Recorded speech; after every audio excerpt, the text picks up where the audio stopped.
नमस्कार दोस्तों, हम मौर्यकालीन प्रशासन पढ़ रहे थे। उसमें हमने मौर्यकाल का प्रशासनिक स्त्रीकरण पूरा समझ लिया था। आज हम बात करने वाले हैं मौर्यकालीन न्याय प्रशासन, और फिर आगे अगर न्याय प्रशासन कर लिया तब हम आगे पढ़ेंगे सैन्य प्रशासन। ठीक है, तो हम बात को शुरू करने जा रहे हैं। न्याय प्रशासन से बात को स्टार्ट करते हैं कि इस समय जुडिशरी कैसी थी, जुडिशियल एडमिनिस्ट्रेशन कैसा था। ठीक है, जैसे आज हम बात करते हैं ना, तो हम कहते हैं कि भाई सुप्रीम कोर्ट से लेकर जिला न्यायालय तक न्यायालयों का स्त्रीकरण हुआ है। तो उस समय भी सम्राट का न्यायालय से लेकर ग्रामीण न्यायालय तक पूरा स्त्रीकरण हो रखा था।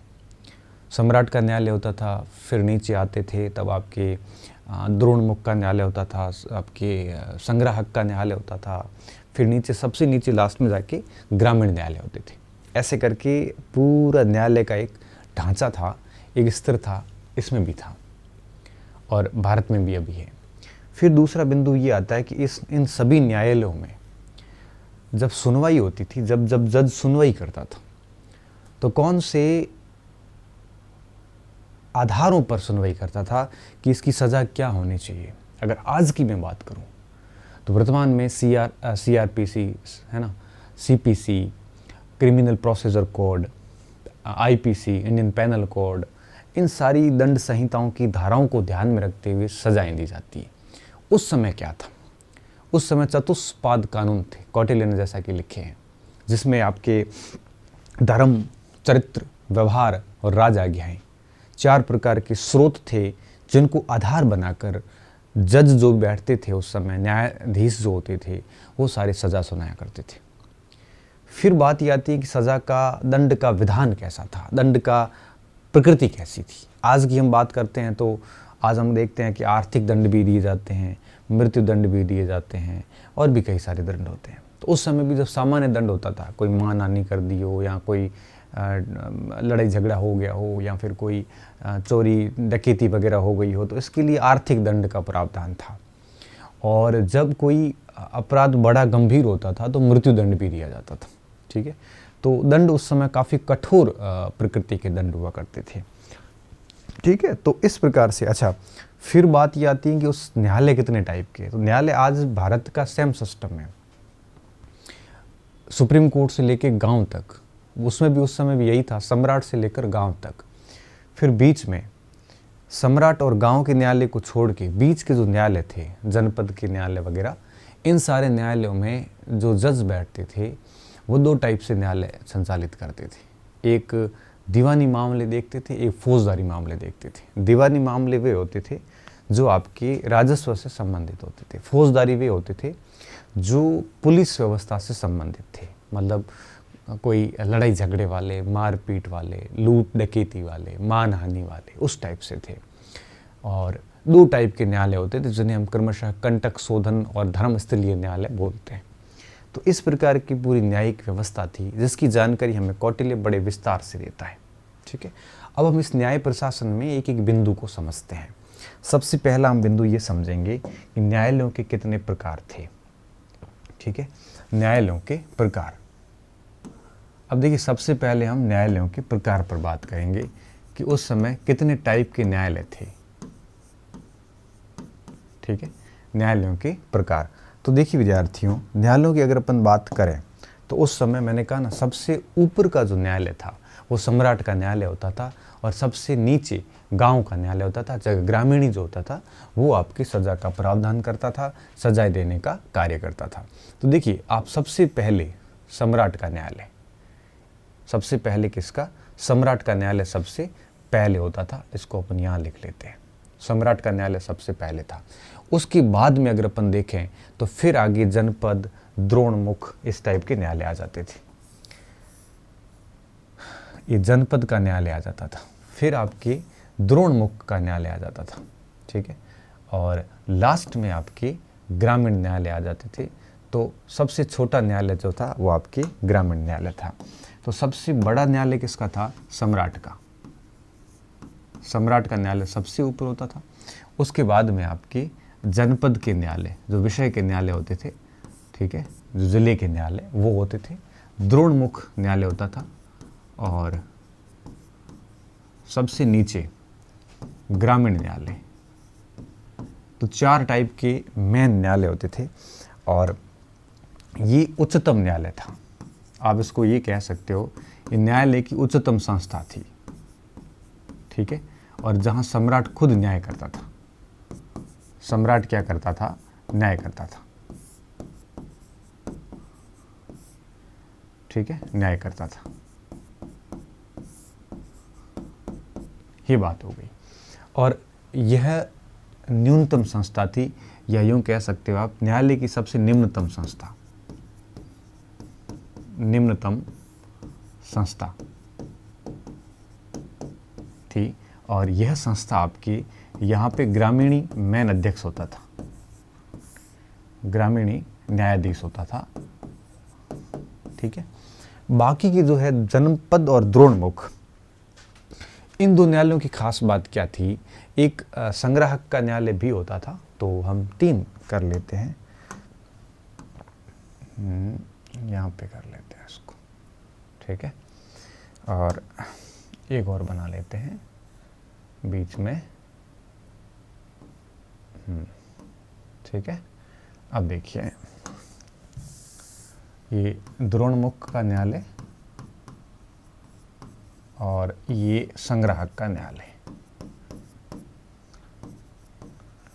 अब ठीक है, अब देखिए आप, इसके विरुद्ध यहाँ अपील की जाती थी, इसके विरुद्ध यहाँ अपील होती थी, इसके विरुद्ध यहाँ पे अपील होती थी, और ये सबसे ऊपरी न्यायालय होता था, ठीक है। अब एक सबसे इंटरेस्टिंग बात देखिए विद्यार्थियों, कि ये तीनों जो न्यायालय थे, उक्त तीनों न्यायालय, जो ये बीच के तीनों न्यायालय हैं, इन तीनों न्यायालयों के आपके कई सारे प्रकार थे, ठीक है। कई सारे नहीं, सॉरी, 2 टाइप थे इनकी। कितनी? इनकी 2 टाइप होती थी। ये 2 टाइप के न्यायालय होते थे आपके। जो दीवानी मामले थे, फाइनेंशियल मामले, वो अलग थे, और दूसरे जो है वो आपके अलग होते थे, ठीक है। तो ये 2 टाइप के न्यायालय होते थे। अपन दोनों टाइप के न्यायालय पर बात करेंगे अभी। और देखिए, सबसे पहले आप 2 न्यायालय थे कौन कौन से। अगर अपन इसके ऊपर बहुत शॉर्ट में बात करें तो बड़ा बेहतरीन तरीके से प्रशासनिक तंत्र संचालित होता था इस समय। और देखिए, आज भी अगर अपन भारत की बात करें ना, तो आज भी आपको बहुत अच्छे से पता होगा कि भारत में आज भी दीवानी और फौजदारी मामले, आज भी आप अगर कोर्ट रूम में जाओगे ना, कहीं कलेक्टेड ऑफिस में, तो आपको भी आज भी कंटक शोधन और दूसरा धर्मस्थलीय आज भी नाम मिलते हमें। हालांकि नाम नहीं मिलते, लेकिन आप पढ़ते ज़रूर रहिए कि जब भी कंटक शोधन आता है तो हम फौजदारी न्यायालय का बोर्ड लगा हुआ मिलता है हमें आज भी, जो जिला न्यायालय उनके आगे, और दीवानी न्यायालय, ठीक है, दीवानी न्यायालय। अब देखिए, इस फौजदारी की अगर मैं बात करूं विद्यार्थियों, तो फौजदारी का सीधा मतलब ये होता है जितने भी आपराधिक मामले होते हैं, लड़ाई झगड़े, लूटपाट, मारपीट। कंटक का मतलब क्या होता है? समाज कंटक, जो सबसे बदमाश लोग होते हैं, इन्हें हम कंटक बोलते हैं। इनको शोधन मतलब धोना है, इनको सफाई करनी है इनकी, ये कंटक शोधन न्यायालय होते थे। धर्मस्थलीय में क्या था?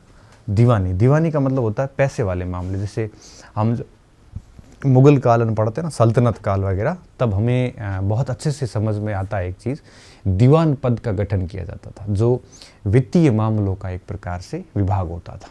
वित्तीय मतलब पैसे वाले सारे मामले। तो पैसे वाले जो केसेस होते थे, वो सारे केसेस इसमें जाते थे। ज़मीन का विवाद हो, राजस्व संबंधित विवाद हो, ये सारे मामले यहाँ पे आते थे, ठीक है। तो देखिए, कंटक शोधन में कौन से आते थे? मारपीट, इसके अलावा चोरी, डकैती, लूटपाट, हत्याएं जैसे आपराधिक मामले इस कोर्ट में आते थे, ठीक है। यह कोर्ट आपके जनपद पर भी बैठता था, द्रोणमुख पर भी बैठता था, संग्राहक पर भी होता था। ग्रामीण क्षेत्र में, सम्राट के क्षेत्र में ऐसे मामले, ऐसे अलग से कोर्ट नहीं होते थे, ठीक है। और इसका जो मेन न्यायाधीश होता था वो प्रादेष्टा होता था, जो कि आपकी, मैंने आपको बताया भी था, जो कि आपकी जो मंडल स्तर जो था उसका हेड होता था, प्रादेष्टा न्यायाधीश होता था इसका, ठीक है। अब अगर अपन दीवानी मामलों की बात करें तो इसमें वित्तीय मामले आ जाते थे। कौन से मामले? वित्तीय मामले आ जाते थे सारे के सारे। और इसका जो मेन न्यायाधीश होता था वो व्यावहारिक कहलाता था। ये हमने द्वितीय श्रेणी की आमात्यों में पढ़ा भी था। व्यवहारिक न्यायाधीश होता था। इसका कई बार ऐसे सवाल आता है, सम्मिलित करो, और फिर ये ऐसे आता है कि प्रादेष्टा न्याय वगैरह वगैरह। तो इसका थोड़ा सा आप ध्यान रखोगे तो ये प्रश्न गलत डेफिनेटली नहीं होगा, लेकिन अगर इसको कहीं पर भी गड़बड़ी करी तो सवाल गलत हो सकता है। तो इस टाइप से ये 5 टाइप के न्यायालय जो है हमें देखने को मिलते हैं। तो न्यायालय के प्रकार कौन कौन से हैं, तो आपको ये पूरा मॉडल याद रखना है और ये सारा मैटर क्लियर हो जाता है यहाँ पे, ठीक है। तो न्यायालय के प्रकार में ये ग्रामीण से लेकर सम्राट तक न्यायालय होते थे, और ये सारे, ये एकल न्यायालय था, ये भी एकल न्यायालय था। इसमें आपके 2 न्यायालय होते थे, जो फौजदारी मामले देखने का अलग मैटर था और इसका अलग था, ठीक है। ये 2 क्यों नहीं होते थे? क्योंकि सम्राट के पास में सारी शक्तियाँ होती थी, 2 अलग न्यायाधीश नहीं बिठाए जाते थे। ये क्यों होते थे? क्योंकि ग्रामीण सेक्टर में ग्रामीणी को सारी शक्तियाँ दी गई थी, तो यहाँ पे अलग नहीं होता था। संग्राहक और दोरणमुख ये तो गाँव के ही संघ थे, जनपद भी एक प्रकार से इनका हिस्सा होता था, लेकिन यहाँ मामले बहुत अधिक मात्रा में होते थे। इस वजह से, क्योंकि यहाँ इनके अंदर 400, 800 गाँव होते थे, ऐसी स्थिति में मामले ज़्यादा होते थे, इस वजह से दोनों भाग अलग कर लिए गए थे, ठीक है। तो ये एक प्रकार से हमारा न्यायालयों के प्रकार थे। अब अपन आते हैं दूसरे बिंदु के ऊपर। दूसरा बिंदु हम क्या देखेंगे कि न्याय के स्रोत क्या थे, ठीक है, कि किस प्रकार से, कौन से आधारों पे न्याय देते थे, या कानून के स्रोत बता देते। कानून के स्रोत क्या थे? अब जब कानून के स्रोत की विद्यार्थियों बात आती है, तो हम आज की बात अगर पूछें तो सीधा सा एक हमें ऑप्शन मिलता है कि आज की कानून के स्रोत क्या है। तब हम कहते हैं आईपीसी, इंडियन पैनल कोड। जब भी कोई न्यायाधीश सज़ा सुनाता तो कहता है कि आईपीसी की धारा 302 के तहत इसको ये सज़ा दी जाती है, 420 के तहत ये सज़ा दी जाती है, 152 के तहत ये सज़ा दी जाती है। तो आज का जो कानून का स्रोत है वो है आईपीसी मेन। फिर उसमें भी कई सारे भाग है, सीआरपीसी, सीपीसी वगैरह। क्रिमिनल प्रोसीजर कोड अलग है और कॉमर्शियल लॉ अलग, बहुत सारे और हैं। उस समय क्या था? उस समय आपके कौटिल्य ने क्या बताया था? चतुष्पाद कानून बताए थे।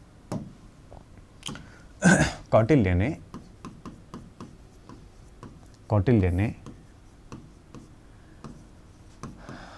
कानून के 4 स्रोत बताए थे। और देखिए विद्यार्थियों, ये स्रोत आपके गुप्त काल में भी यही रहेंगे, ठीक है। 4 स्रोत कौन कौन से बताएं? पहला, धर्म। धर्म के आधार पर डिसीजन देना कि कौन सा कार्य धार्मिक है, कौन सा कार्य धार्मिक, गैर धार्मिक है, अधार्मिक कार्य। हम भी आज भी देखते हैं ना कि धर्म के नियमों के अनुरूप है कि नहीं, हमारा धर्म क्या कहता है, उस अनुसार। दूसरा, चरित्र, ठीक है। तीसरा, व्यवहार, ठीक है। और चौथा, राज आज्ञा है,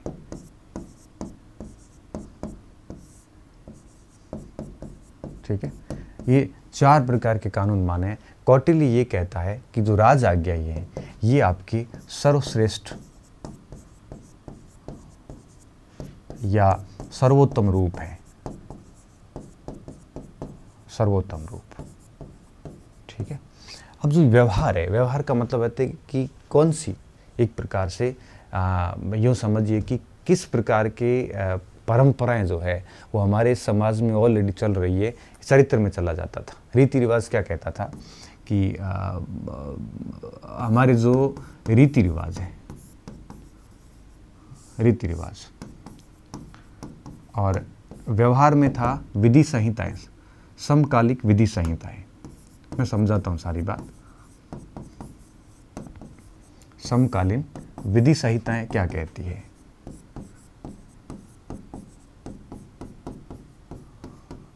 ठीक है। संहिता। अब देखो मैं चारों को आपको समझाता हूँ। धर्म का क्या मतलब है? धर्म का मतलब ये हुआ कि किसी व्यक्ति ने कोई अपराध किया, फिर ये देखा जाता था कि धर्म के अनुकूल है कि प्रतिकूल है। ठीक है, जैसे हर धर्म की अपनी परंपराएं हैं। हिंदू धर्म की अलग है, इस्लाम की अभी वर्तमान में अलग है, बौद्धों की अलग थी। तो धर्म के अनुसार हुआ कि नहीं हुआ, पहले ये देखा जाता था। फिर देखा जाता था कि भाई हाँ धर्म के अनुसार काम है तो कोई दिक्कत नहीं है। फिर डिसीजन दिया जाता था कि रीति रिवाज के अनुरूप है कि नहीं है। धर्म और रीति रिवाज दोनों चेक किए जाते थे, क्योंकि सबसे पहले यही चीज़ होती थी जो लोगों के सीधा बिलीफ से जुड़ी होती है।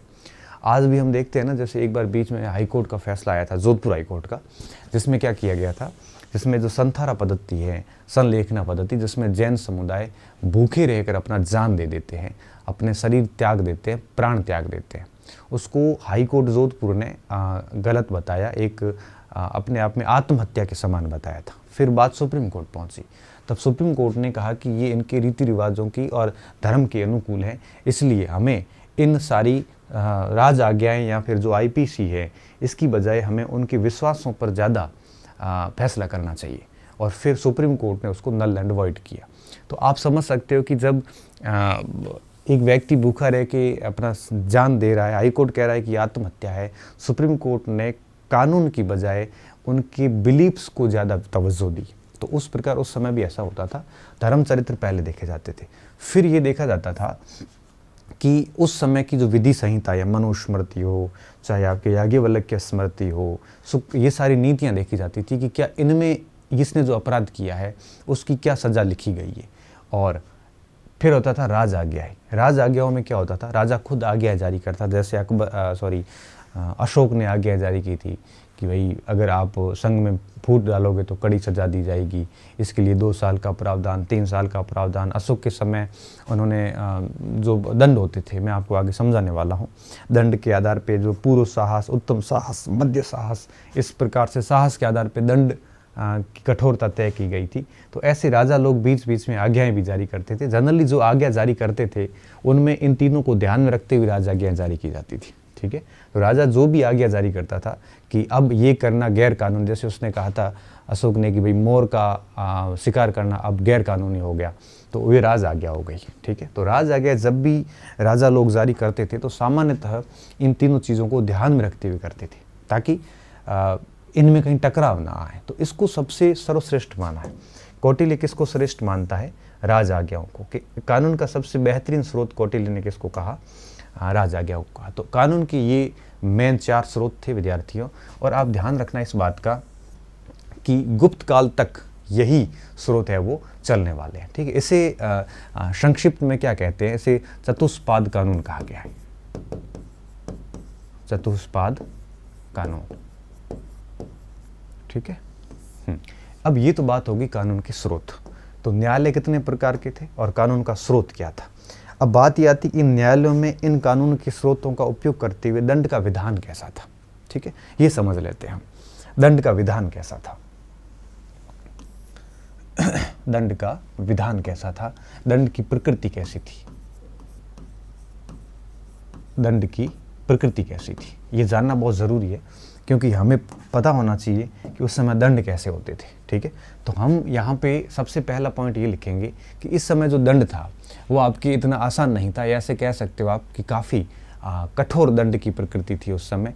तो सबसे पहला पॉइंट देखिए आप कि दंड विधान अत्यंत कठोर होते थे। दंड विधान अत्यंत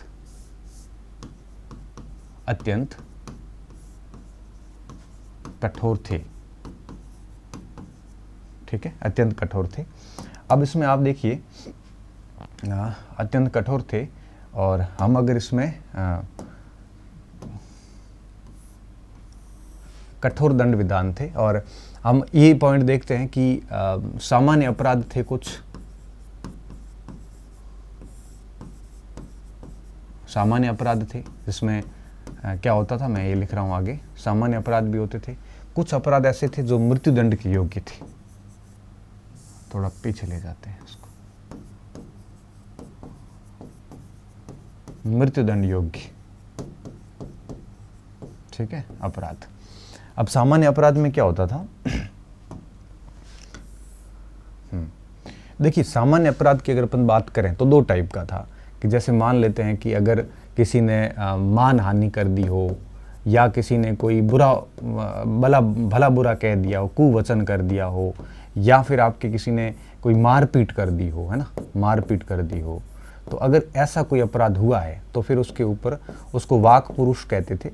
और फिर देखिए आगे, इसको क्या कहते थे, वाक पुरुष कहते थे।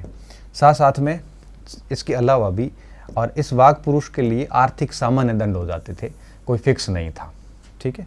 इसके अलावा अगर लूट हुई है या चोरी हुई है ना, या डकैती हुई है, अगर ऐसा होता है तो उसे इन्होंने क्या कहा था, साहस कहा था। क्या कहा, साहस कहा। वैसे तो ये दुस्साहस है, लेकिन ये था साहस का काम, इसे साहस बोलते थे। और साहस फिर दो टाइप का था, सॉरी 3 टाइप का था, पूर्व साहस, मध्य साहस और उत्तम साहस, ठीक है। पूर्व साहस में हल्का मतलब छोटी सी डकैती वगैरह थी, कोई बहुत ज़्यादा डकैती नहीं होती थी, तो इसके ऊपर 48 से लेकर 96 पण तक का दंड डाला जाता था, ठीक है। मध्यम साहस, मध्यम साहस में क्या करते थे, 200 से लेकर 500 तक का पण तक का दंड डाला जाता था। उच्च साहस, और उच्च साहस में क्या करते थे, 500 से 1000 तक का दंड होता था इनके ऊपर, ठीक है। तो इस टाइप से 3 टाइप के साहस माने हैं, उच्च, पूर्व, मध्यम और उच्च। तो ये था यहाँ पे, ठीक है। ये सामान्य अपराधों की श्रेणियाँ थी। कुछ ऐसे अपराध भी थे जिसमें सीधे मृत्यु दंड दिए जाते थे, ठीक है। जिसमें आपके अगर कारीगरों, जितने भी कारीगर होते थे उस समय साम्राज्य के, अगर कारीगरों को कोई क्षति पहुंचाई, अंग को, अगर कारीगरों के, क्योंकि उस समय शिल्प का बहुत बड़ा महत्व था, और अगर शिल्पकार जितने भी जो कारीगर हैं उनको क्षति पहुंचाई, उसको अंग क्षति पहुंचाई तो सीधा मृत्यु दंड था वहाँ पे। कारीगरों को अंग क्षति, ठीक है। इसके अलावा आपके कर चोरी करी अगर, इसके अलावा अगर आपके राजकीय धन में कोई घोटाला किया हो, राजकीय धन में घोटाला किया हो, तो उस समय मृत्यु दंड दे दिया जाता था। यहाँ तक कि पशु धन चोरी में भी मृत्यु दंड का था मामला, ठीक है। तो इस स्थितियों में मृत्यु दंड था। यहाँ पे एक प्रकार से आर्थिक दंड नहीं दिया जाता था, बल्कि मृत्यु दंड दिया जाता था। अगर मृत्यु दंड किसी को दे दिया गया तो निश्चित रूप से फिर उसको एक प्रकार से चढ़ा दिया जाता था, सूली पे नहीं, उसको क्या बोलते हैं, उस हिसाब से जो भी आपका हो। अगर ब्राह्मण ने इसमें से कोई अपराध किया है तो ब्राह्मण को मृत्यु दंड है वो जल में डुबा कर दिया जाता था, ठीक है। ब्राह्मण को मृत्यु दंड कैसे दिया जाता था, जल में डुबाकर।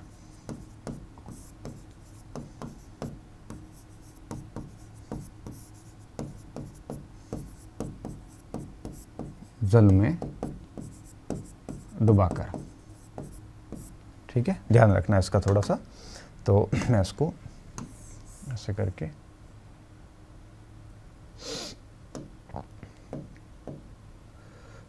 अब देखिए इसमें आप, ठीक है। तो ये बात होगी यहाँ पे। अब देखिए आप, तो ये दंड के विधान अत्यंत कठोर थे। इसमें एक चीज़ आपको और भी ध्यान रखनी है, इसको आप लिख लो आराम से। अशोक के समय और चंद्रगुप्त मौर्य के समय दंड में थोड़ा सा फर्क आया था। फर्क क्या आया था, अशोक के समय दंड वर्ग भेद के आधार पे नहीं था।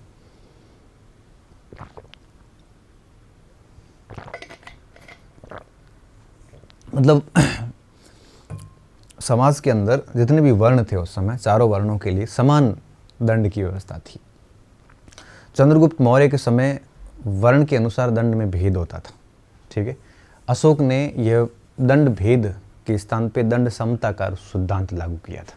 ये आप नोट करके डाल सकते हैं, ये कथन में ऐसे प्रश्न बनते हैं कई बार। तो हम क्या लिखेंगे कि अशोक से पूर्व, क्या लिखेंगे, अशोक से पूर्व, हाँ, अशोक से पूर्व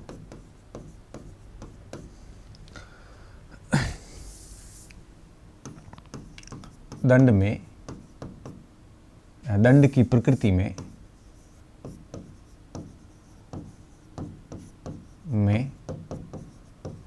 वर्ण के आधार पर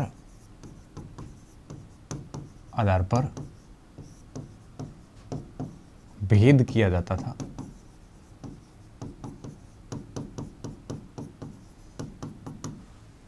जाता था। परंतु अशोक ने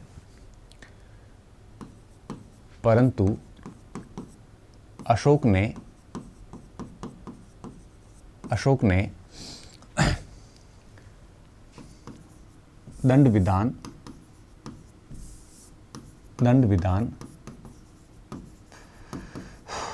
विधान में समता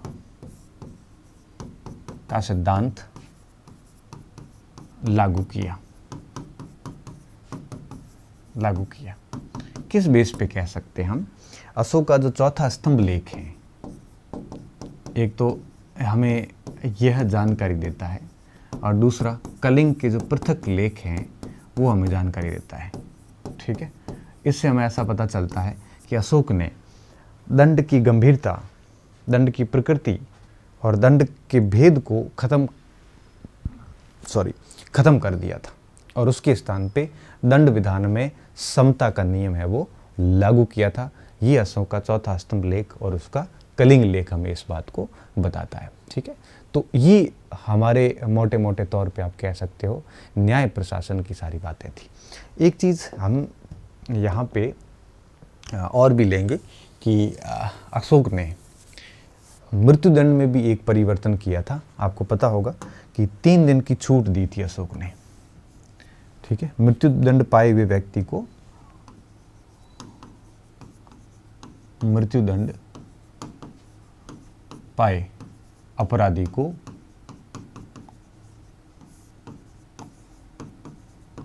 3 दिन की मोहलत दी थी ताकि वो अपने जीवन दान की याचना कर सके, वो अपने आप को मेंटली प्रिपेयर कर सके मृत्यु के लिए, वो एक प्रकार से कुछ पुण्य कर सके। इस हेतु क्या किया जाता था, 3 दिन का उसको एक अवकाश अवधि दी जाती थी और उसको 3 दिन के लिए रोक दिया जाता था, बाद में मृत्युदंड दिया जाता था। ठीक है, तो मृत्युदंड पाए अपराधी को 3 दिन की मोहलत दी थी। किसने? अशोक ने। हम इसको आगे अभिलेखों में समझेंगे, लेकिन इतना आप समझ लेना। ठीक है, तो विद्यार्थियों, ये था हमारा न्याय प्रशासन। वापस देख लो एक बार, ये न्यायालय के पूरे स्त्रीकरण है जिसमें सारे प्रकार के न्यायालय होते थे और ये कानून के चारों स्रोत थे। और इसके बाद में दंड की ऐसी प्रकृति थी और फिर ये अशोक के समय कुछ बदलाव हुए, वो बात हो गई। और यहाँ पे हमारी बात पूरी हो जाती है न्याय प्रशासन की, बड़े सिंपल तरीके से और बहुत ही आसान भाषा में मैंने इसको आपको समझा दिया। इससे ज़्यादा गहराई में जाने का कोई सेंस बनता नहीं है। ठीक है, तो अब आप भी माथापुरी किताबों में ज़्यादा मत करना, क्योंकि न इससे ज़्यादा कुछ मिलेगा आपको, और जो कुछ मिलेगा तो वो इतना यूँ कहिए कि पर्याप्त नहीं होगा, मतलब परीक्षा के दृष्टिकोण से कोई इतना महत्वपूर्ण नहीं होगा। हालांकि न्याय प्रशासन इतना ही नहीं है, पूरा का पूरा पोथे पढ़ेंगे तो भी न्याय प्रशासन पूरा नहीं हो पाएगा। हम परीक्षा के पॉइंट ऑफ व्यू से नेट तक की परीक्षा हमारे को यहीं से पास हो जाती है, तो इसका इतना सा आप ध्यान रख लेना, बस मैं यही कहूँगा। ठीक है, अब हम बात करते हैं सैन्य प्रशासन की। उस समय के एडमिनिस्ट्रेशन कैसा था, आर्मी एडमिनिस्ट्रेशन कैसा था, डिफेंस किस हिसाब से चलता था। ये बहुत ज़रूरी चीज़ थी, क्योंकि मौर्य साम्राज्य पहला साम्राज्य था और पहला साम्राज्य था, शत्रुओं से घिरा हुआ था और एक विशाल साम्राज्य था। तो ऐसी स्थिति में सेना मजबूत होनी बहुत ज़रूरी है। और सेना का उल्लेख जो है यह मुख्य रूप से कौटिल्य अपनी अर्थशास्त्र में करता है। उसने मौर्य काल की सेना को चतुरंगिणी सेना कहा था, जिसमें आपके पदाति सेना, पैदल सेना जिसे हम कहते हैं, अस्थि सेना, अश्व सेना, रथ सेना, ये 4 मेन भाग थे। जैसा कि इतिहासकारों ने आगे मैंने बताया था आपको कि 6 लाख की सेना थी इसके पास में। उसमें हाथी भी थे, रथ भी थे, अश्व भी थे। एक बहुत बड़ी सेना को हैंडल कर रहे थे। और जब बहुत बड़ी सेना हैंडल होती है तो निश्चित रूप से उसका एक बढ़िया तरीके से प्रशासन होना बहुत ज़रूरी है, अन्यथा वो पूरा मैनेजमेंट मिस हो जाता है यहाँ से। तो एक बहुत बड़ी सेना थी इनके पास में, 6.5 लाख की सेना कोई छोटी सेना नहीं होती। अब इस पूरी चतुरंगिनी सेना को हैंडल करने के लिए सबसे बड़ा पद सेनापति का गठित किया गया था, जो सभी चारों सेनाओं का मैन हेड होता था। इसके अधीन 4 अध्यक्ष होते थे, हस्त्य अध्यक्ष, अश्व अध्यक्ष, रथ अध्यक्ष और पत्य अध्यक्ष। ऐसे चारों अध्यक्ष इस पूरी सेना का संचालन करते थे, और चारों अध्यक्ष जो थे ये आपके रिस्पॉन्सिबल होते थे किसके प्रति? सेनापति के ऊपर। फिर जब युद्ध शुरू होता था तो चारों सेनाओं के ऊपर एक नायक की नियुक्ति की जाती थी, और नायक युद्ध में सेना का संचालन करता था। और इस प्रकार से सेना की छावनियाँ बनाई गई थी, उसको गुल्म कहते थे, और उसी छावनियों से जितना भी खर्चा होता था उसे गुल्मदेही कहते थे, अर्थात सैनिकों को मिलने वाला नकद वेतन गुल्मदेही कहलाता था। तो गुल्म होते थे, गुल्मदेही होते थे, नकद वेतन दिया जाता था। ठीक है, इस प्रकार से पूरी सेना का संचालन किया जाता था। ठीक है, फिर पदाति सेना 6 भागों में बंटी हुई थी। 6 भाग थे पदाति सेना के, मैं समझाता हूँ आगे।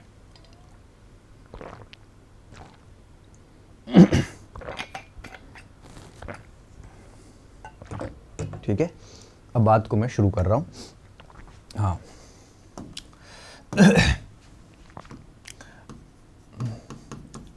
मौर्य सैन्य व्यवस्था की जानकारी हमें अर्थशास्त्र से मुख्य रूप से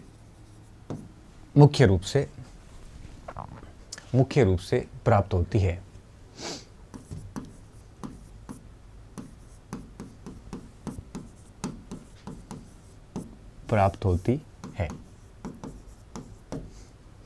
अर्थशास्त्र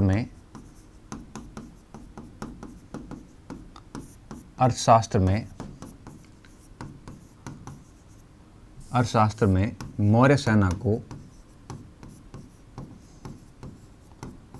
को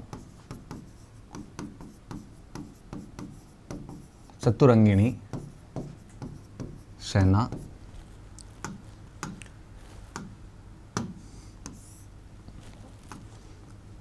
कहा है।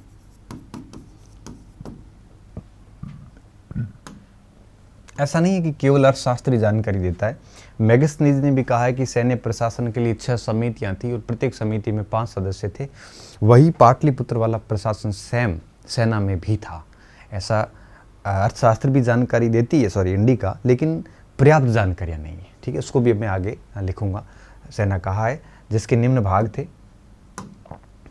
ठीक है, अब सबसे पहला जो भाग था विद्यार्थी, वो था आपके पदाति सेना। पदाति सेना कह सकते हो, इसे अपन पैदल सेना भी कह सकते हैं। कौन सी? पैदल सेना, जिसमें लगभग 6 लाख सैनिक थे।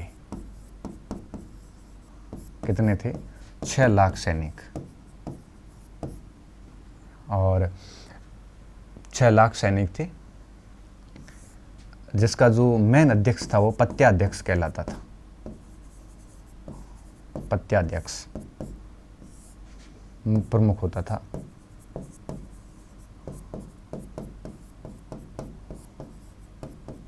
ठीक है, तो ये 2 बातें आपको इसमें ध्यान रखनी है पैदल सेना के अंदर। तो इस बार अगर अपन इसका आगे और पॉइंट ले, इसके 6 भाग होते थे। इसके निम्न भाग थे।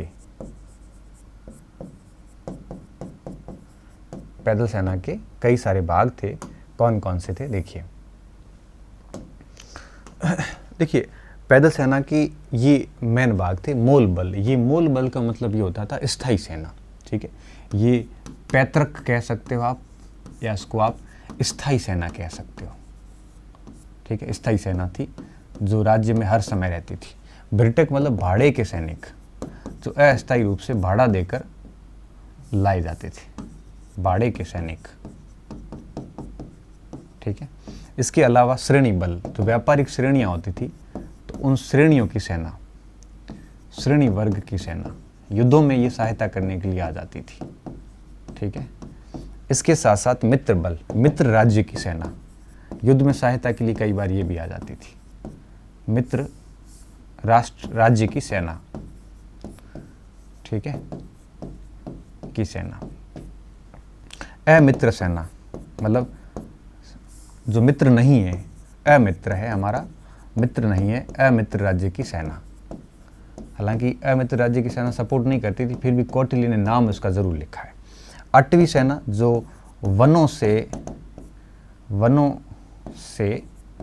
भर्ती होती थी, उसे हम अटवी सेना बोलते हैं। तो ये आपके 6 प्रकार के पैदल सैनिक होते थे, बहुत इंपॉर्टेंट बात है ये, ठीक है। और अब हम आगे बात करते हैं कि कुछ अध्यक्ष भी थे यहाँ पे, जो नाम लिख रखे हमने, अश्व अध्यक्ष, हस्ता अध्यक्ष, रथा अध्यक्ष, इस टाइप से। तो ये सारे जो अध्यक्ष थे, ये भी किसी न किसी सेना को हैंडल करते थे। जैसे अश्वाध्यक्ष, इसके पास में 30,000 अश्व की सेना थी, अश्व सेना, ठीक है। हस्ता अध्यक्ष 9,000 हाथी सेना, और चौथा रथा अध्यक्ष, इसके पास में लगभग 800 हाथी थे, रथ थे, रथ सेना, ठीक है। तो इस प्रकार से एक बड़ी सेना थी, चंद्रगुप्त के भी पास भी थी और बाद में अशोक के पास में भी थी। तो ये सारी आपके यूं कहिए कि सेनाएं थी इस समय। तो और अब आगे इसके अंदर हमें क्या क्या और पॉइंट ध्यान रखने हैं। देखिए, मैं कुछ इनके संबंध में पॉइंट लिखता हूँ। ये चारों अध्यक्ष जो है, उक्त चारों अध्यक्ष कौन से, इसका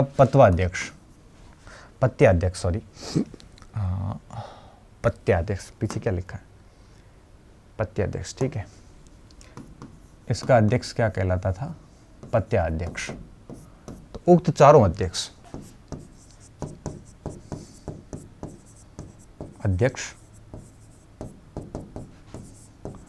सेनापति के अधीन होते थे। सेनापति वही द्वितीय श्रेणी का अमात्य, और अध्यक्ष होते थे तृतीय श्रेणी के अमात्य। सेनापति के अधीन होते थे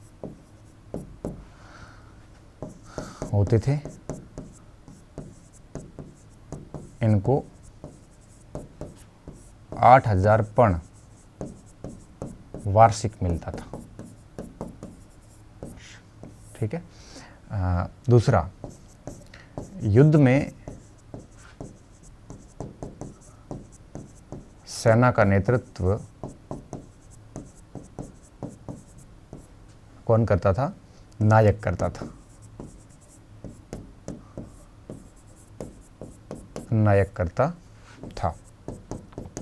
ये चतुरंगिणी सेना थी, जो कि मौर्य काल की एक अहम सेना थी, ठीक है। तो ये अध्यक्षों के बारे में ध्यान रखना, और ये किसके प्रति रिस्पॉन्सिबल थे, ये बात तो होगी यहाँ पे। अब इस सेना की अगर अपन बात करें तो यहाँ पे कुछ पॉइंट मैं और लिखना चाहूँगा पॉइंट में कि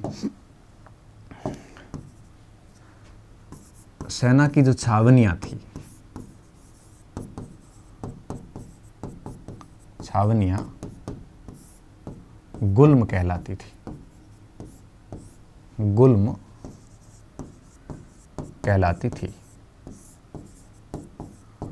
और सैनिकों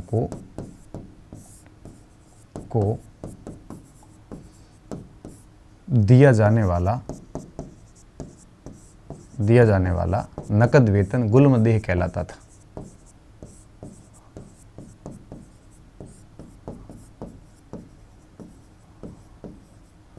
गुल्मदेह कहलाता था।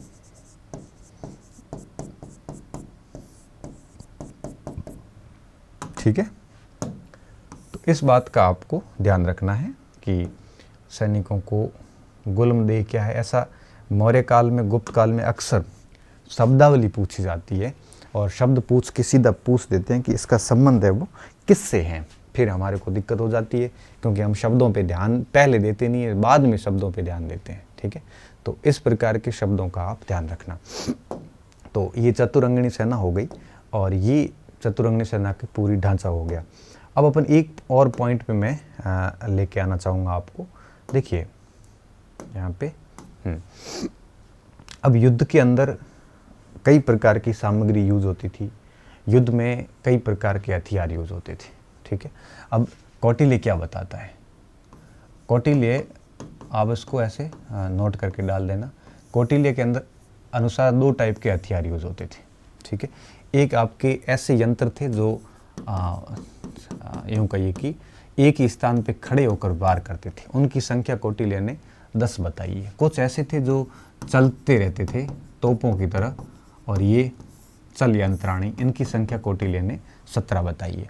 अब इन यंत्रों से वार भी होते थे, किले भी तोड़े जाते थे, और इसके अलावा बहुत सारे काम, हमारी खुद के किलों की सुरक्षा भी होती थी। तो इन सारी यंत्राणी और चल यंत्राणी, इन सभी के सामान को 3 भागों में बांटा है। कौटिल्य ने कितने भागों में बांटा है? 3 भागों में। उन्होंने कहा कि जितने भी हथियार थे इन सब को हम वो 3 भागों में बांटते हैं। पहला तो संग्राम से संबंधित सामग्री, तो इन्हें कहते हैं सांग्रामिक सामग्री। सांग्रामिक सामग्री का सीधा मतलब यही था कि जो संग्राम में यूज होती थी, युद्ध में यूज होती थी, युद्ध के दौरान उपयोगी,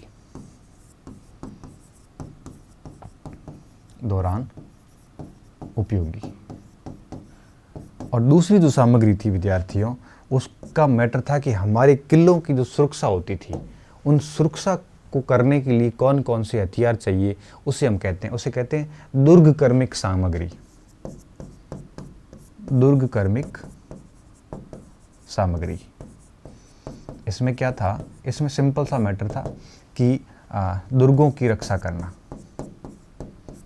दुर्गों की रक्षा करने वाली सामग्री, ठीक है। और इसके अलावा एक होता था आपके जो शत्रु पक्ष के पुर होते थे, किले होते थे, नगर होते थे, उनको ध्वंस करना या उनको गिराने की सामग्री होती थी, उसे हम कहते हैं तो पुरा, पर यानी दूसरा, पुर, ठीक है, पुर। और इसके पीछे एक शब्द और भी आता है जिसका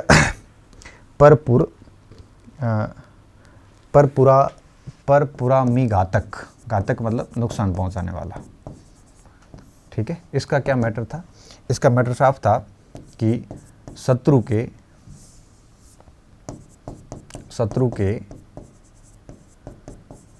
किलों को ध्वंस करने वाले सामग्री,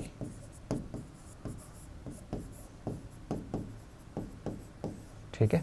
तो इस प्रकार से कई सारी सामग्री बनाई जाती थी, और ये सारे के सारे ऐसे यंत्र थे। अब जैसे ये पुरामिद में कुछ चल के चले जाते थे, कुछ वहीं पे रहते थे, तो आपके यंत्राणी और चल यंत्राणी ऐसे करके कुल 17 और 10 27 हथियारों का उल्लेख है वो कौटिल्य ने अपनी अर्थशास्त्र में किया है, ठीक है। तो 17 और 10 27 यंत्र हो जाएंगे, और इन यंत्रों की जो श्रेणियां थी वो भी मैंने आपको बता दी। अब एक मैगस्थनीज को भी जानना बहुत ज़रूरी है। मैगस्थनीज ने कहा है कि सेना का जो संचालन था, ये हमने जो सेनापति वगैरह कौटिल्य को पढ़ा है ना, ऐसा मैगस्थनीज नहीं कहते। मैगस्थनीज कहते हैं कि 6 समितियाँ होती थी, प्रत्येक समिति में 5-5 व्यक्ति होते थे, वो 30 सदस्य लोग। वैसे ही पाटलिपुत्र वाला जो सेम बताया ना हमने, वो सेम बात वापस मैगस्थनीज ने कही है, वो मैं आपको अलग स्लाइड में लेके जा रहा हूँ, ठीक है। तो सेना का प्रशासन में नोट करके डाल देना, मैगस्थनीज कृत इंडिका में सैन्य संचालन की 6 समितियों का उल्लेख है,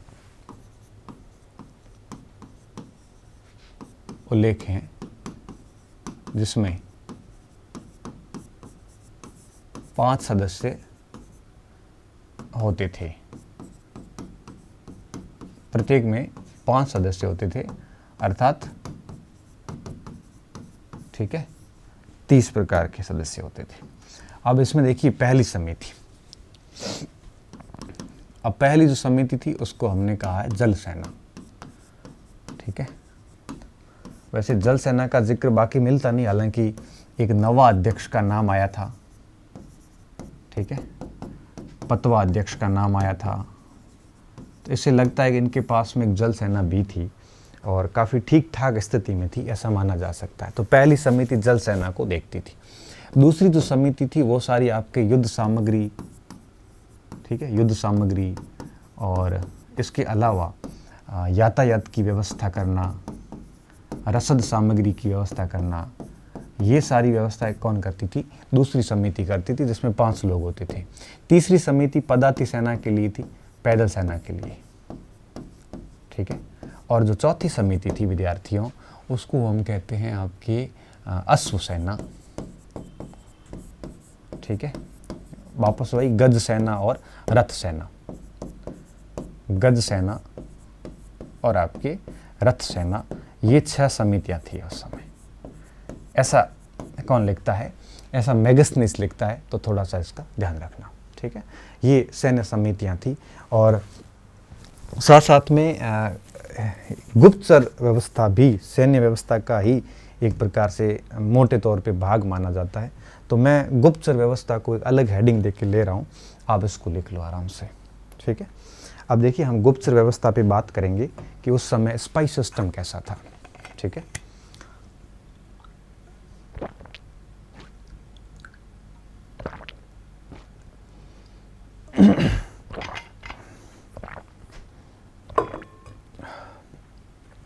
ठीक है, स्पाई सिस्टम पे बात करेंगे, गुप्तचर व्यवस्था पे बात करेंगे हम।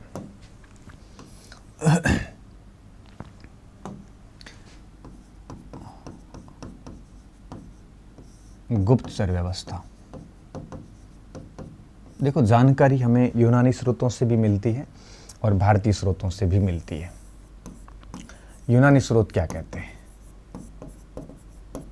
और भारतीय स्रोत क्या कहते हैं? भारतीय स्रोत का मतलब कौटिल्य और यूनानी स्रोत का मतलब है आपके मेगस्थनीज, स्ट्रेबो वगैरह, एरियन, डायोडोरस, ये सब। अब देखिए यूनानी स्रोत जो है इसमें मेगस्थनीज का नाम सबसे अग्रणी पंक्ति में आएगा, ठीक है। सबसे पहले मेगस्थनीज, ये लोग क्या कहते हैं? इसको कहते हैं ओवरसियर, ओवरसियर या इसको एपिस्कोपाई बोलते हैं, एपिस्कोपाई। किसने कहा है? मेगस्थनीज ने कहा है। क्योंकि मेगस्थनीज की पुस्तक हमें आज तक मिली नहीं, तो ये बात लिखी किसने है? डायोडोरस ने, सॉरी। इन दोनों लोगों ने गुप्तचरों के लिए क्या नाम दिया है? ओवरसियर्स या एपिस्कोपोई, ठीक है, एपिस्कोपोई। इसके बाद में दूसरा जो नाम आता है वो आता है आपके इंस्पेक्टर। क्या नाम आता है? Inspector, inspector, inspector. और इंस्पेक्टर को जो नाम दिया एफोरोई नाम दिया है, एफोरोई, ठीक है। और ये नाम किसके हैं? स्ट्रेबो के हैं, एरियन के हैं, स्ट्रेबो व एरियन। कई बार सवाल आता है परीक्षा में कि इंस्पेक्टर किसको कहा गया है या ओवरसियर्स किसको कहा गया है। ये 2 स्पेशली नाम है वो परीक्षा में पूछे जाते हैं। इंग्लिश वर्जन है, ये इनका यूनानी नाम है दोनों, ठीक है। ये दोनों स्पेशली ध्यान रखना, बहुत इंपॉर्टेंट पॉइंट है ये। और अब मैं बात करता हूँ कि हमारे साहित्य क्या कहते हैं। यहाँ पे देखो इन्होंने क्या नाम दिया, इन्होंने कहा है गूढ़ पुरुष। क्या नाम दिए हैं? गूढ़ पुरुष कहा है किसको? गुप्तचर को। दूसरा इन्होंने कहा है कि इसका जो प्रधान होता था महामात्या सर्प होता था, प्रधान होता था, मेन हेड होता था गुप्त विभाग का, ठीक है। और तीसरा इन्होंने क्या लिखा है कि स्त्री पुरुष दोनों गुप्तचर होते थे, दोनों होते थे, ठीक है। और पूरे साम्राज्य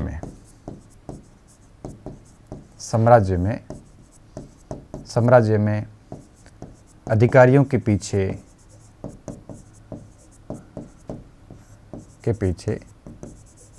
हर जगह पे गुप्तचरों का अर्थात गूढ़ पुरुषों का जाल बिछा हुआ था,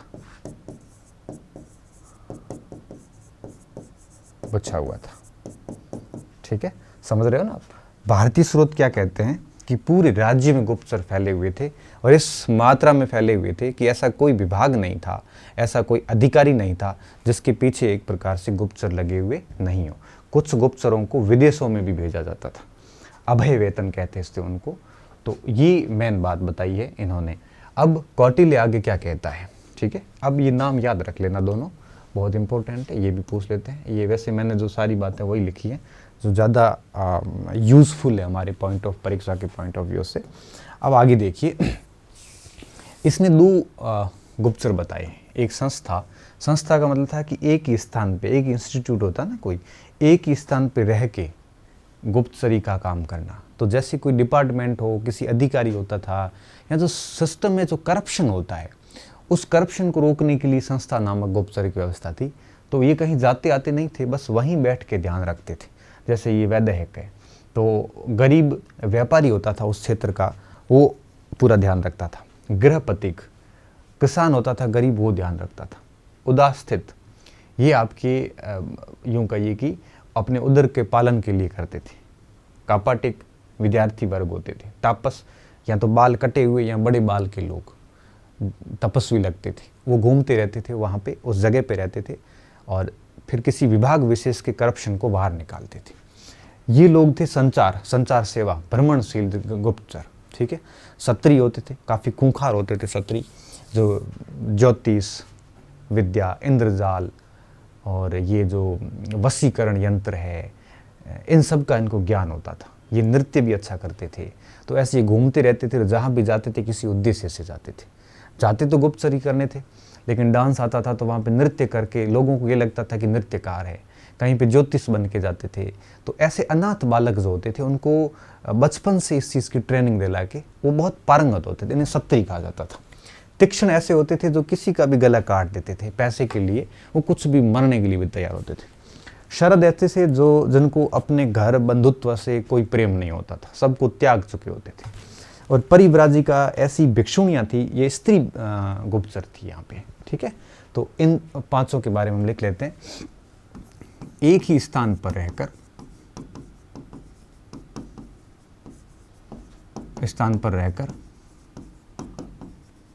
भ्रष्टाचार उजागर करते थे, ठीक है? और ये क्या थे? ये भ्रमणशील थे, भ्रमणशील गुप्तचर, ठीक है? अब किसका क्या मतलब है, ऐसे सुमिलित करो में सवाल आता है, ठीक है? और जब सुमिलित करो में सवाल आता है ना, तो उस समय हमें इस पूरी बात की इम्पोर्टेंस महसूस होती है। अभी तो हम क्या इतना ध्यान नहीं देते, कितना कौन पूछता है। अब देखो, कापाटिक क्या होते थे? ये विद्यार्थी के वेश में रहते थे, स्टूडेंट के वेश में, विद्यार्थी वेश में, और ध्यान रखते थे। लगते विद्यार्थी थे लेकिन काम ये क्या करते थे? जासूसी का। ये सन्यासी लोग थे, अपने पेट पूजा के लिए काम करते थे। ये सन्यासी वेश में रहते थे, ठीक है? ये गृहपतिक थे जो कि गरीब किसान होते थे, और गरीब किसान वेश में रहते थे। वेश में रहना जरूरी था क्योंकि गृहपतिक रहता होता तो घर का व्यक्ति था, घरेलू व्यक्ति होता था, लेकिन भर्ती हो जाता था। भर्ती होने के बाद में इसी वेश में रह के वो पूरी की पूरी जासूसी का काम करता था। वैदेहक गरीब व्यापारी, ठीक है, व्यापारी की वेश में रहता था। तापस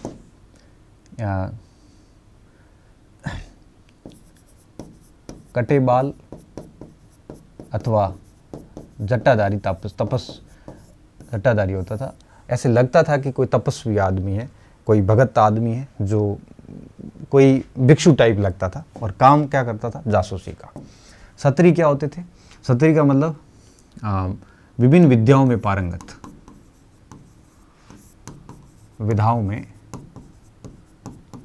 दक्ष, जैसे नृत्य, वशीकरण, ठीक है, ज्योतिष, मल्टी टैलेंटेड थे ये। और अनाथ बालकों को विशेष प्रशिक्षण के द्वारा बनाया जाता था।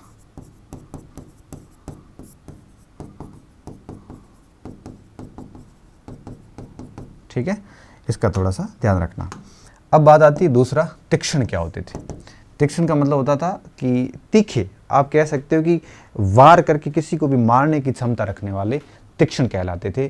तो यूं कह सकते हो आप, धन के लिए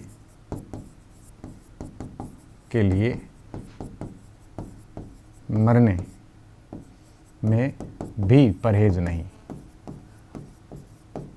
मरने में भी परहेज नहीं, मरने मारने दोनों में, है ना।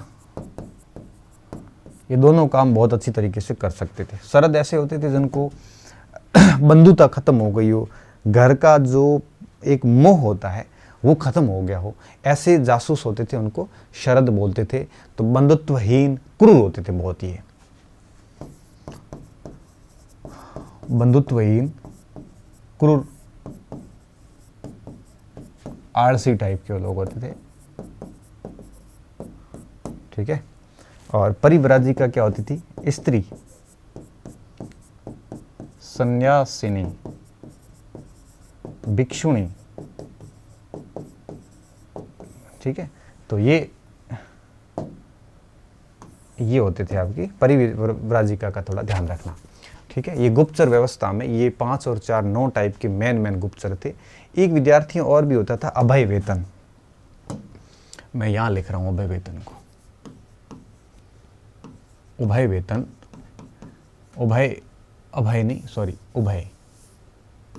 उभय वेतन का मतलब होता है, उभयचर होते हैं जीव।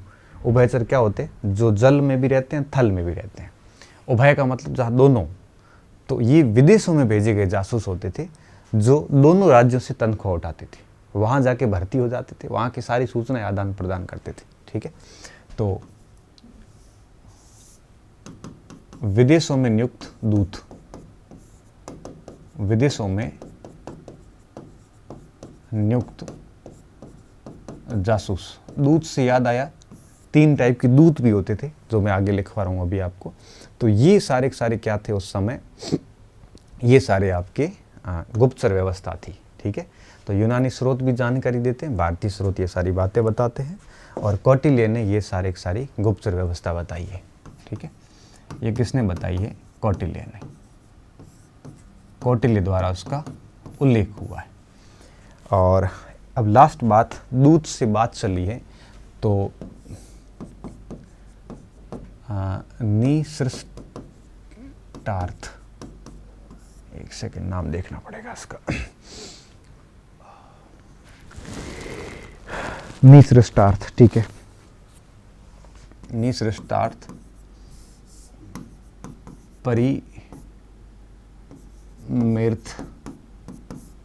और एक राजदूत और होते थे,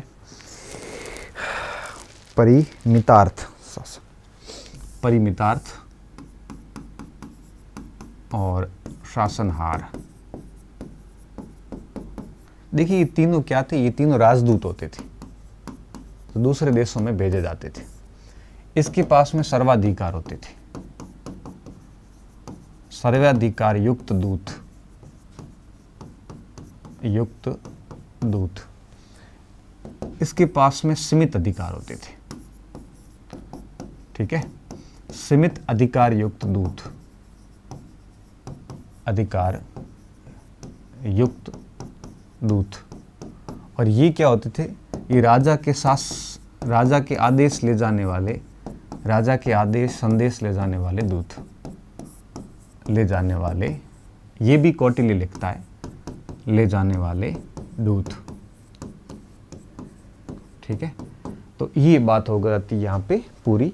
तो कहने का मतलब था हमारा कि ये गुप्तचर व्यवस्था भी इस समय ठीक ठाक स्थिति में थी, और साथ साथ में विदेशी व्यवस्था भी यहाँ पे बढ़िया थी। तो ये बातें होगी आज हमारे सैन्य प्रशासन और न्याय प्रशासन की। ठीक है, और अब नेक्स्ट जो क्लास होगी उसमें हम देखेंगे मौर्यकालीन अर्थव्यवस्था के बारे में। उसमें हम राजस्व व्यवस्था और वित्त प्रशासन पूरा वहाँ देखेंगे। ठीक है, तो इसके साथ ही हमारा मौर्यकालीन प्रशासन पूरा हो गया। कल हम मौर्यकालीन अर्थव्यवस्था देखेंगे और फिर मौर्यकालीन संस्कृति पे आएंगे। बहुत बहुत धन्यवाद विद्यार्थियों, अच्छे रहिए, मस्त रहिए और पढ़ते रहिए।